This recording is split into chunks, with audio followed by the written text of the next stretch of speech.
जय भीम। मेरा नाम रविंद्र कुमार है। आज फिर बाबा साहब डॉक्टर अंबेडकर की राइटिंग एंड स्पीचेस से एक भाषण जो बाबा साहब डॉक्टर अंबेडकर ने 15 नवंबर 1951 को भुसावल में उन्होंने दिया था। बाबा साहब डॉक्टर अंबेडकर दिल्ली से मुंबई जा रहे थे, उसी बीच वह प्रचार करते भी जा रहे थे चुनाव का रास्ते में, और उसी समय वह 15 नवंबर 1951 को भुसावल में उन्होंने इस स्पीच को दिया था। और वह भाषण देते हुए कहते हैं कि भाइयों और बहनों, पहले जब शराब पर पाबंदी नहीं थी, शराब की सरकारी दुकानें थीं, तब शराब बनाने के गैर कानूनी काम बहुत ही कम थे।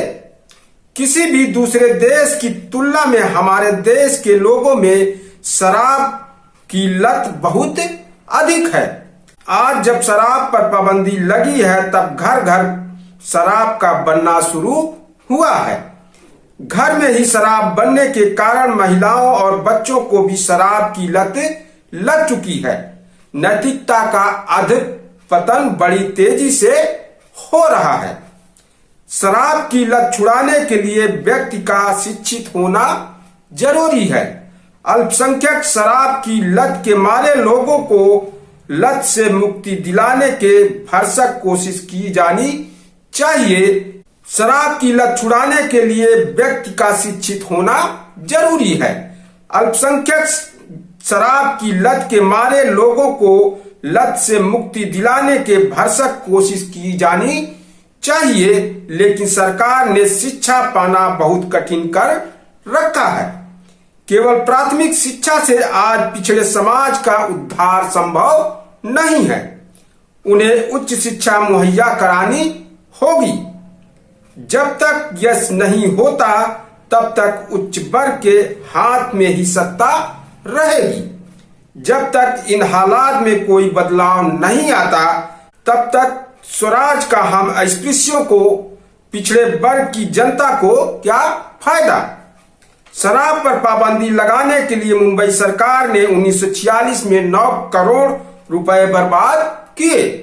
इतना ही नहीं तो शराब पर पाबंदी लगाने का कानून जारी करने के लिए पुलिस वगैरह की नियुक्ति पर गरीब जनता का 3 से 4 करोड़ रुपए और खर्च किया जा रहा है। उपस्थित लोगों से मैं एक सवाल पूछना चाहता हूं कि समाज में अत्यंत अल्पसंख्यक में होने वाले शराबियों को शराब की लत से मुक्त करने का भ्रम पैदा करना महत्वपूर्ण है, या समाज के बहुसंख्य भूखे लोगों को जिंदा रखना। जिन्हें बदन ढकने के लिए कपड़ा नहीं मिलता, उन्हें कपड़ा दिलाना। जिन्हें सिर पर छत नहीं है, उन्हें आसरा दिलाना अधिक महत्वपूर्ण है। इस सवाल का आप खुद जवाब दें।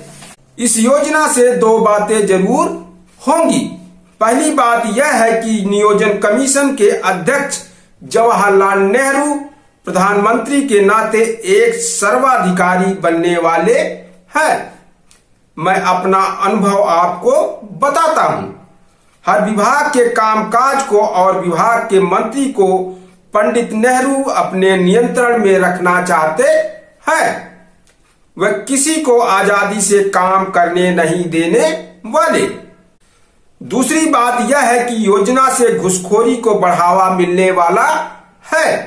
जिन्हें सरकारी काम करवाना होता है, उन महिला पुरुषों का अनुभव उन्हें यही बताता है कि घूस दिए बगैर सरकारी अधिकारी काम नहीं करते।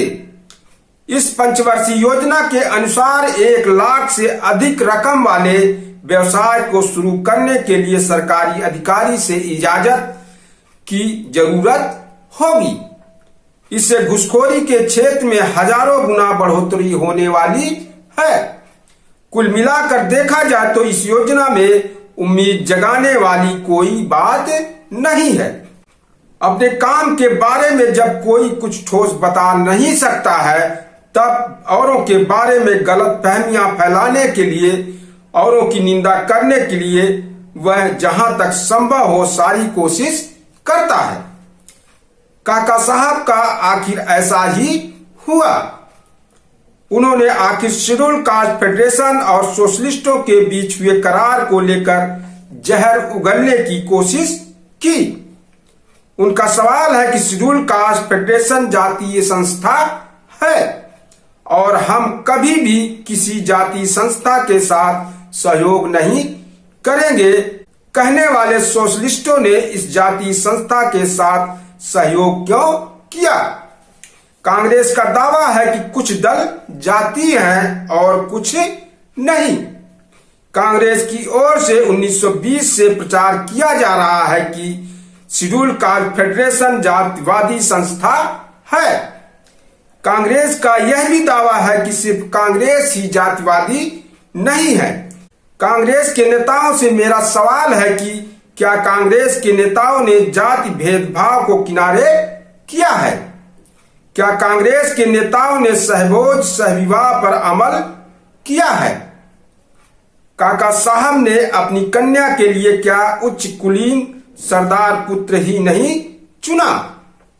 अधिकार के पदों पर नियुक्त करते समय अपने ही जात के लोगों को वरीयता देने की प्रवृत्ति कांग्रेस के नेताओं में बड़े पैमाने पर दिखाई देती है।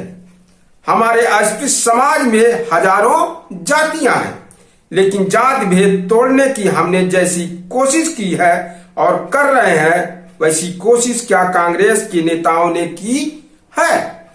आज तो वे केवल अपने ही जात भाई की भर्ती कर रहे हैं। कांग्रेस से विरोध इसलिए है क्योंकि मैं जाति से महार हूं। हमारी कौम का इतिहास लड़ाकू और स्वाभिमानी जमात है।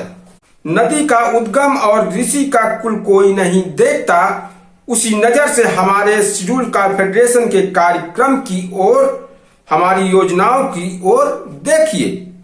योजना किसने बनाई है यह देखने के बजाय योजना कैसी है यह देखिए। अन्य योजनाओं के साथ कसौटी पर उतारे।